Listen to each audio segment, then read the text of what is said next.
नमस्कार, स्वागत आपका। मैं हूं आपके साथ मनूरा सक्सेना।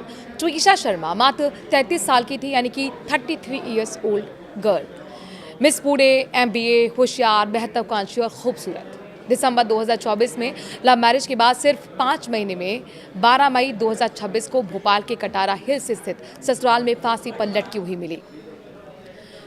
पुलिस ने शुरुआत में इसे आत्महत्या बताया, लेकिन ट्विशा के परिवार का आरोप साफ है, ये हत्या थी।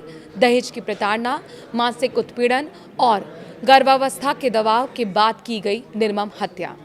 इस पूरे मामले में सबसे खतरनाक और सबसे ठंडी भूमिका निभा रही हैं ट्विशा की सास गिरिबाला सिंह, रिटायर्ड जज और कंज्यूमर फोरम की पूर्व चेयरपर्सन।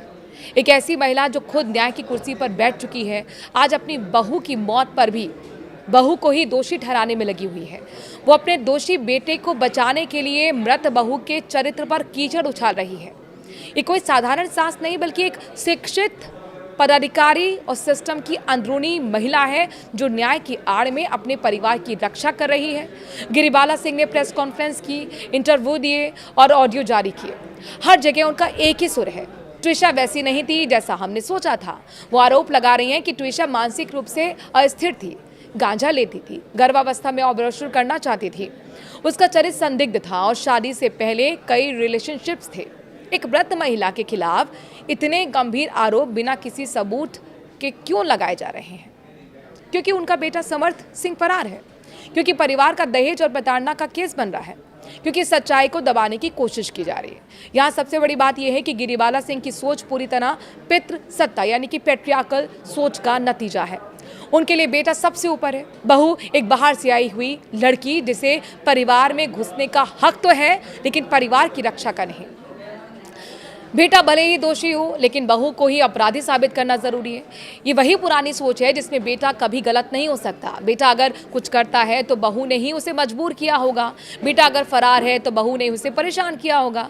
गिरिबाला सिंह एक रिटायर्ड जज है, लेकिन उनकी नज़र में बेटा अभी भी घर का देवता और बहू घर में घुसा हुआ खतरा। उनकी संवेदनहीनता और भी ज़्यादा चौंकाने वाली है। ट्विशा की मौत के बाद भी वो शोक में नहीं है, वो अदालत में नहीं, प्रेस के सामने खड़ी हुई और बहू का चरित्र हनन कर रही हैं।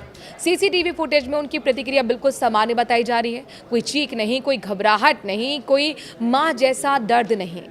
एक बहू की लाश ससुराल में लटकी हुई है और सास शांत बैठी हुई है। ये संवेदनहीनता नहीं तो और क्या है?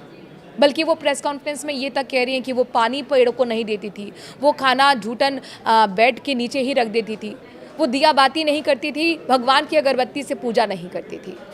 आखिरकार जब उसकी मौत हो चुकी है, जब इतने गंभीर आरोप हत्या वाले उन पर, उनके ससुराल पर या उनके बेटे पर हैं, उस वक्त ऐसे किसी भी लड़की की कमियों को निकालना क्या इरेलेवेंट नहीं है? मतलब एक रिटायर्ड जज से आप क्या उम्मीद करेंगे? एक महिला जो खुद जज रही हैं, वो मृत बहू को थिएटर करने वाली बता रही है। मतलब ट्विशा जो पीड़ा झेल रही थी वो नाटक था। क्या कोई औरत अपनी जान देकर नाटक करती है? ट्विशा के आखिरी दिनों में मैसेज में लिखा है, मेरा जीवन नर्क बन गया है, मुझे ले जाओ, I am trapped, can't talk. Twisha की मां का आरोप है कि सास ने बहू को जबरन दवाइयां खिलाई।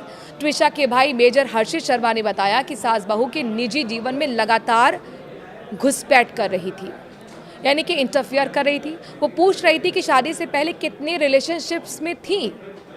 एक रिटायर्ड जज का ये व्यवहार, ये न्याय नहीं, ये पितृ सत्ता का सबसे कठोर रूप है। गिरिबाला सिंह जैसी महिलाएं सबसे खतरनाक इसलिए हैं क्योंकि वो शिक्षित हैं, पद पर हैं, फिर भी पितृ सत्ता की सबसे मजबूत रक्षक बन जाती हैं। ये बेटे को देवता बनाती हैं और बहू को बोझ। उनके लिए बहू की जान से ज़्यादा महत्वपूर्ण बेटी की प्रतिष्ठा है। और वो भी ये देखिए कि जब कोई शिक्षित महिला होती है, उससे हम उम्मीद करते हैं कि पैट्रियार्कल सोच पर वो घात करेगी, वो सोसाइटी में एक बैलेंस क्रिएट करेगी जिसमें लड़कियां खुलकर सांस ले पाएँ, बराबरी का हक दिलाएगी। लेकिन अगर वो पितृसत्ता सोच को सही ठहराए तो फिर कैसे समाज में बदलाव आएगा, कैसे बच्चों को न्याय मिलेगा? और ये तो रिटायर्ड जज हैं गिरिबाला, वो जानती हैं कि कानून में सबूतों की ज़रूरत होती है, इसीलिए उन्होंने बहू को ट्रबल्ड पर्सनालिटी यानी नशेड़ी, चरित्रहीन घोषित कर दिया। विक्टिम ब्लेमिंग का सबसे घटिया, सबसे सोच समझ कर किया गया रूप है। ट्विशा ने शायद सोचा होगा कि एक जज की बहू बनकर उसे सम्मान, सुरक्षा, न्याय मिलेगा, लेकिन उसे मिला सिर्फ दबाव, निगरानी, आरोप और आखिरकार मौत। 5 महीने की शादी में इतनी प्रताड़ना क्यों हुई कि एक शिक्षित, स्वतंत्र और महत्वाकांक्षी महिला को फांसी लगानी पड़ी? क्योंकि सास के घर में बहू को इंसान नहीं बल्कि एक ऐसी चीज़ माना जाता है जो बेटे को खुश रखे।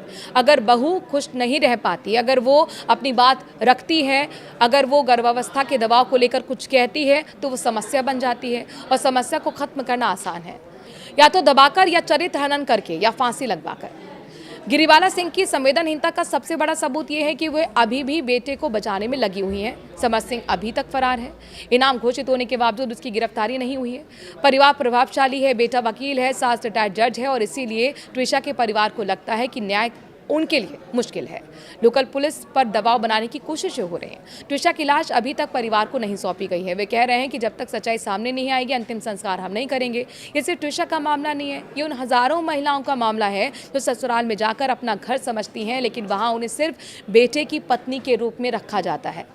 गिरिबाला सिंह जैसी महिलाएं जिस व्यवस्था को और मजबूत करती हैं, वे शिक्षित होकर भी बेटे को सबसे ऊपर रखती हैं।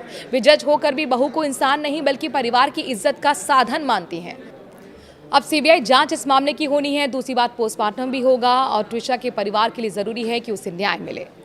लेकिन गिरिबाला सिंह, अगर आप सच में कभी जज रही हैं तो याद रखिए, एक सर्वोच्च अदालत भी है, और वो है भगवान की अदालत, जहाँ सबको बराबरी से न्याय मिलता है। इस मुद्दे पर आप क्या कुछ कहना चाहते हैं? अगर आप भी किसी बेटी की माँ हैं तो चुप नहीं रहिए, अपनी बात कमेंट के जरिए ज़रूर रखिए, और हमारी बात अगर आपको अच्छी लगी हो तो इस वीडियो को शेयर भी कीजिए। नमस्कार।